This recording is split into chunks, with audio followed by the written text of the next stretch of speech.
माही चील सुंदरवन नाम के जंगल के पक्षियों को हर रोज मारकर खा रही थी। इसी कारण उस जंगल के पक्षियों ने अब वो जंगल ही छोड़ दिया था, क्योंकि वे रोज अपने बच्चों को मरता नहीं देख सकते थे। अब तो इस जंगल के ये पक्षी बहुत चालाक हो गए हैं, हमें कहीं और जाना होगा।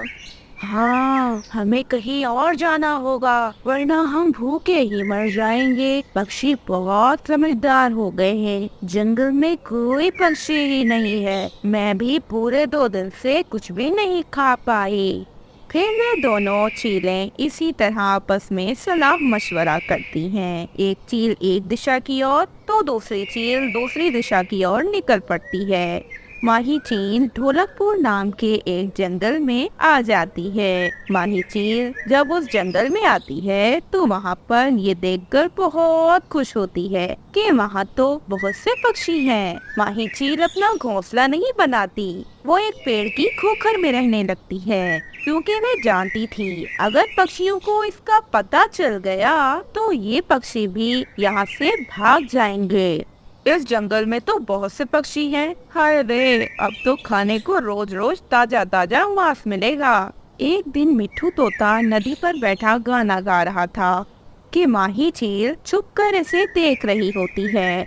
वाह वाह, बड़ी चोंच वाले तोते, आज तो मैं इस तोते को ही खाकर अपना पेट भरूंगी। और ऐसा भागता है कि मुड़कर पीछे नहीं देखता।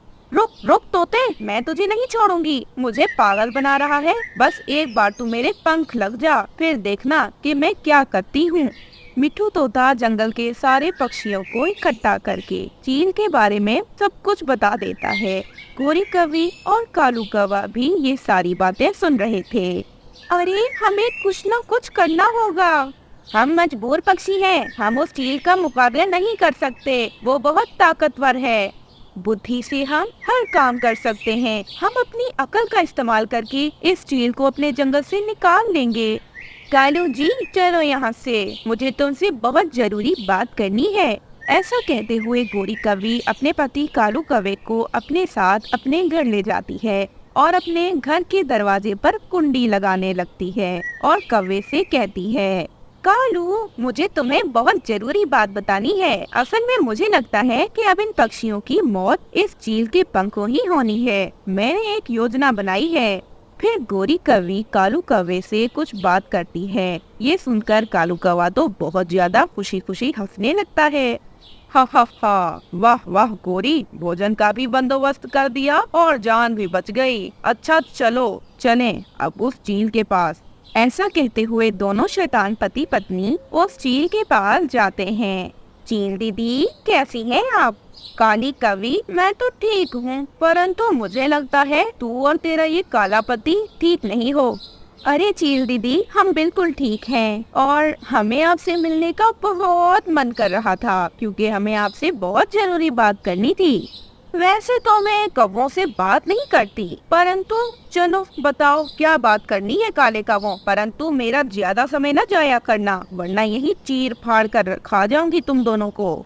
ना ना चील दीदी, हमें न चीरना, हम तो आपके लिए एक दावत का इंतजाम करके बैठे हैं। हम आपके लिए जंगल के छोटे पक्षी लेकर आया करेंगे, उसके बदले आप सिर्फ और सिर्फ बचा हुआ मांस हमें दे देना, क्योंकि हमें दाना अच्छा नहीं लगता। रोज रोज ये दाना खा खा कर मैं और कालू जी तंग आ गए हैं।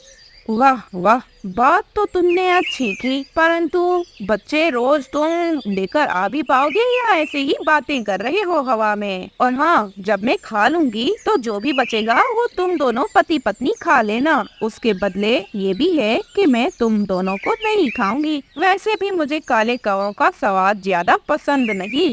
कालू कौवा और गोरी कौवी अपने घर आ जाते हैं। अब वे दोनों बहुत खुश थे। रात को वे दोनों जल्द ही सो जाते हैं और फिर आधी रात के समय कालू कौवे की आंख खुलती है। वो अपनी पत्नी गोरी को जगाते हुए ऐसा कहता है, उठो जल्दी चलो, आज हम कबूतर के बच्चों को उठाएंगे और चील दीदी के हवाले करके आएंगे। कि चिड़िया अपनी खिड़की से उन दोनों को देख लेती है। ये रात गए कौवा और कौवी कहाँ से आ रहे हैं? इतनी रात को भला ये कहाँ जा सकते हैं? कुछ ना कुछ तो गड़बड़ है, जाकर देखती हूँ। चिड़िया मन में ऐसा सोचती है। फिर चिड़िया उनके पीछे जाती है और चिड़िया उनके घर के बाहर बैठ जाती है। कालू कौवा ऐसा कह रहा था। वाह वाह गोरी, बहुत मजेदार था कबूतर का बच्चा, मजा ही आ गया। है अब तो रोज रोज मांस खाने का दिल करता है। कालू जी आहिस्ता बात करो, अगर किसी ने सुन लिया तो फिर हमें छोड़ेंगे नहीं, क्योंकि अगर पक्षियों को पता चल गया कि इनके बच्चों को हम मार कर खा रहे हैं तो फिर तुम आती है। दोस्तों, इस कहानी से हमें यही शिक्षा मिलती है कि यदि आप किसी के साथ बुरा करोगे तो एक ना एक दिन अपने साथ ही बुरा होकर रहेगा।